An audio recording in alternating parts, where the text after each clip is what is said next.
My friends, just 144 kilometers off the American coast, there is an air force rotting away that doesn't even have the logistical competence to start the engines of its own fighter jets.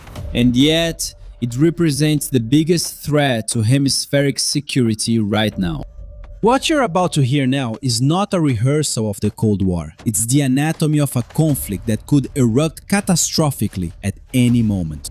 We're looking at Cuba, but not the Cuba of beaches and nostalgic speeches. We're dealing with the axis of chaos's scrap metal aircraft carrier.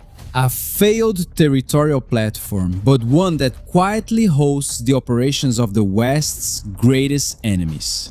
And pay attention to the visual contrast that defines the front line of this tension. A mere 40 kilometers south of Miami, at the Homestead Reserve Base, the asphalt burns under the weight of the F-16 Block 30 Vipers. They are not there for training missions. These war machines are stationed in maximum alert positions. Visualize this scene with me. The missiles are active on the rails, the data fusion systems are powered up, and the pilots are waiting in absolute readiness. Their mission is aimed directly at the Caribbean island. They just need the signal to be given from the Oval Office. Because while the dictatorship in Havana has to beg for foreign technology to try to make their junk fly, the American Air Combat Command has already set up the perfect storm. But don't fall for the illusion that this will be an easy war or a guaranteed victory. The enemy doesn't fight head-on, he bleeds you from the shadows. The scrap metal aircraft carrier may have planes that don't fly, but intelligence reports indicate that there are 300 combat drones of unknown origin positioned in Cuba at this moment. 300 kamikaze drones stationed 144 kilometers from Florida. That's an asymmetric nightmare. If a swarm like that is launched, Miami's reaction time would be counted in minutes. That's the real difficulty of modern warfare. The adversary uses disposable technology and cheap to wear down billion-dollar defenses. Russia and Iran know this very well, and they're testing America's resilience right at its doorstep. And to deal with this lethal asymmetry, the United States is deploying the arsenal of tomorrow, validated in ongoing combat. Think about the Corsair, an impressive surface naval drone that's 7.3 meters long. It can carry 450 kilograms of payload and navigates 1,850 kilometers in open sea autonomously. Next to it, the Lamprey, an unmanned underwater vehicle that can simply infiltrate enemy ports and wait for 0 hour at the bottom of the ocean. But the real game changer against the Cuban-Russian drone swarm goes by the acronym APKWF. And before we talk about the APKWS, subscribe to the channel, turn on the notification bell, and leave a like on the video because it takes a lot of work to make it. My friends, the Advanced Precision Kill Weapon System is the mathematical answer to the war of attrition. Firing a standard $1 million interceptor missile at a drone that costs $30,000 is basically bankrupting your own military. But the APKWS turns unguided rockets into high-precision laser-guided munitions for just $20,000 per shot. Compared to $1 million, that's nothing. The cost curve has flipped. The F-16 fighters at Homestead can take off loaded with these munitions and wipe out the 300 drones hidden in Cuba, like erasing a mistake on a blackboard, shattering the enemy's war economy. And the low-range supply officer in Havana, who swore he had a cheap trump card coming from Russia or Iran against the superpower, is now panicking. And if you found this topic important and want more Brazilians to have access to it, support this video using the super thanks below or use the Pix code that appears on your screen. My friends, the complexity of this chess game requires you to look far beyond the Caribbean Sea. A few days ago, the United States Secretary of War, Pete Hegseth, was in the midst of the suffocating humidity of the Panamanian jungle, leading the Panama-Colombia military exercise. This is the largest force mobilization in the region in 2 decades, specifically designed to defend the Panama Canal and prevent any radical dictatorship from taking this vital artery hostage. But the red flag was raised when a reporter asked about operations in Colombia and the crackdown on the cartels. The secretary stated bluntly that designated terrorists and their partner governments are legitimate targets of the United States. And that's when the name of Cuba came up in the jungle. Hegseth was relentless. All options are on the table, including military options. My friends, he warned that Havana would do well to pay attention to the current president's willingness to enforce American strategic prerogatives. Why bring Cuba into a conversation about the Panamanian jungle and Colombian drug trafficking? Here is the lethal connection that the Axis tries to hide. Havana acts as the Praetorian Guard of state criminality in Latin America. When the dictator Nicolás Maduro was trembling in Caracas, who sent 60 elite guards to protect the Venezuelan palace? Yes, my friends, the Cuban regime wanted to protect Maduro. Why? Well, there was a silent triangulation between Cuba, Venezuela, Russian and Chinese intelligence, orchestrating a symmetrical fentanyl war against the United States. They used the cartel routes to inject chemical poison into the American social fabric. They operated the scrap aircraft carrier as the headquarters for planning continental destabilization. And if you think that the annihilation of this threat will be done exclusively with F-16 fighters breaking the sound barrier, you're still stuck with a 20th century mindset. We need to open the black box of invisible warfare. When the Secretary of War led the exercises in Panama, he didn't just mobilize Marines and surface fleets. The United States Cyber Command, Cybercom, was deployed and directly incorporated into the front line to shield the Panama Canal's infrastructure. And what that means in practice is terrifying. The axis of chaos doesn't need to sink a physical ship to strangle the artery of global trade. They just need to hack the digital systems that control the locks. The Americans have put their cyber elites on the ground to ensure that no hostile dictatorship dares to hijack the hemisphere's logistics from behind a keyboard. And the siege on Cuba follows the same relentless doctrine of technological indoctrination. The nature of the battlefield has changed so brutally that the United States Space Force was activated as the omnipresent sentinel of this conflict. While Havana hides its 300 suicide drones under tarps, the Space Force dominates the orbit.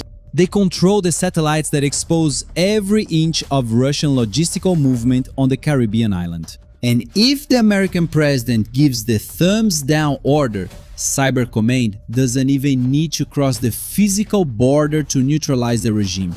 They have the technical capability to launch a massive digital attack and lobotomize Havana's air defense and communication systems in a fraction of a second. The storm of fire and steel from the fighter jets is still locked and loaded on the runways in Florida, but the invisible American war has already taken away the enemy's sight and hearing.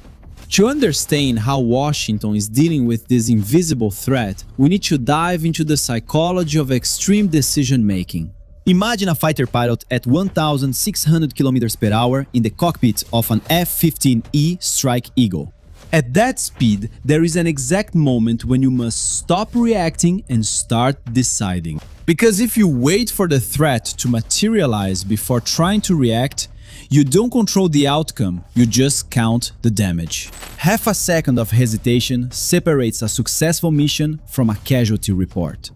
The same cockpit doctrine is now being applied by the Trump administration. The American administration has decided to stop reacting to Cuba's tests, Russian drones, and narco-terrorist aggression. They are taking command of the battlefield before the crisis erupts in American streets. And that terrifies the Caribbean dictators. The escalation is not theoretical, it is structural and suffocating.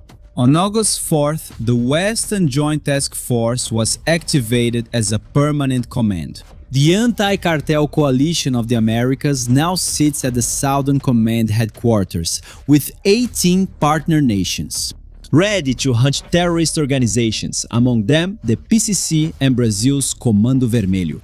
The physical pressure on Havana comes from the coalition surrounding them, eliminating their comfort zone. At the same time, the energy stranglehold is brutal.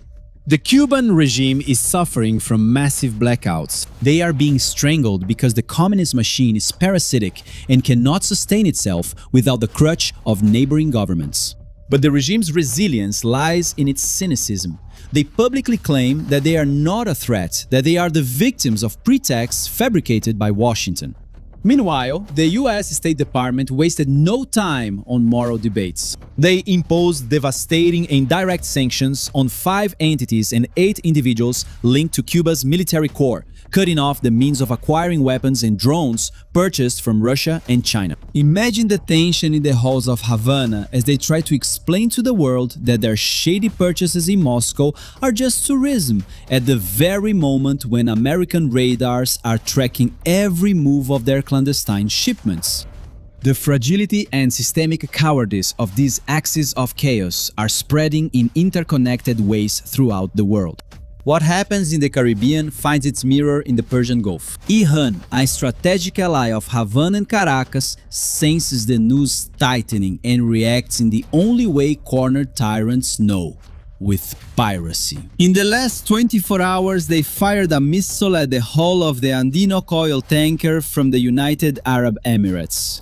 There were multiple consecutive attacks, forcing the Gulf countries, which always try to remain neutral, to use the word that changes the rules of the game: piracy. The Islamic Revolutionary Guard is trying to block the Strait of Hormuz out of sheer military desperation, because they don't have deep water fleets to go head-to-head with the West's navies. It's in this chaotic scenario that the final move of the American leadership comes into play. Strict directives are circulating that the United States will, in practice, make the Strait of Hormuz as secure as American sovereign territory. The implication of this undermines Tehran's strategies. If the fleets of American cruisers take on the forced escort and direct defense of the strait, act. Any shot fired by the Revolutionary Guard will no longer be harassment of commercial ships and will become a direct attack on the American flag. It's the cockpit mentality imposed on international piracy. Iran acts like a rebellious, furious, and destructive teenager, but finds itself facing the relentless shock force of a state that does not accept intimidation. The connection between piracy in Hormuz and the drones hidden in Havana is a symptom of an extremist system. In agony, the siege in both regions is relentless. The dictatorships fight asymmetrically because they know they cannot survive a direct confrontation. Now scroll down to our comment section and share your position in this civilizational war. Show the algorithm that our squad understands the hidden workings of the global chessboard. Type the 2 keywords that seal the verdict of our elite analysis today, right now: symmetric rupture and strangulation. I repeat, symmetric rupture and strangulation. And don't forget, we are in an election period and they might want to block our channel for telling the truth, but we've activated a backup channel. If this one goes down, the mission continues there. Is its name Blinde a Sua Mente? Yes, Blinde a Sua Mente. Use the QR code that's showing on your screen or the link in the description and in the first pinned comment. Don't forget, subscribe now to our backup channel. And don't forget, all the options are still on the table. From the lethal force of the Vipers in Florida to the surgical blockade of oil ports in the Middle East, and the scrap aircraft carrier in the Caribbean is falling apart under its own weight. But the plague of drug trafficking, fentanyl, and illegal drones reminds us that there is no easy or cheap victory. The big strategic question we left open, echoing in the halls of the Pentagon and in the bunkers of Havana, is absolute. Will the Caribbean regime collapse, undone by the decay of its own energy sector? Or will the United States administration be forced to give the gladiators thumbs down, lighting up the Cuban sky with fire and iron to sweep the threat from our continent once and for all?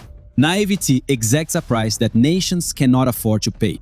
Ignorance costs you your own freedom. Prepare your mind. Shielding is strategic. And while the system tries to turn off the lights with censorship, you can't afford to fight in the dark. That's why we've launched our exclusive platform, completely free from censorship. From now on, you stop being a spectator and enter our intelligence bunker. Inside, you join more than 3,000 analysts who find the truth here and pore over the map of what really happens behind the scenes of global power. We decode the threat. Before it becomes a headline, we decode the threat. The system wants you blind and dependent. Act now. Point your phone's camera at the QR code on the screen or access it through the link in the description and in the first pinned comment. Enter the bunker and take control of your mind. And I'm recommending a fantastic series that premiered on Amazon and Paramount Plus for you to watch with your family. This series is exactly about this hybrid war. China, Iran, Russia, the United States, Brazil. All of this is part of the same game.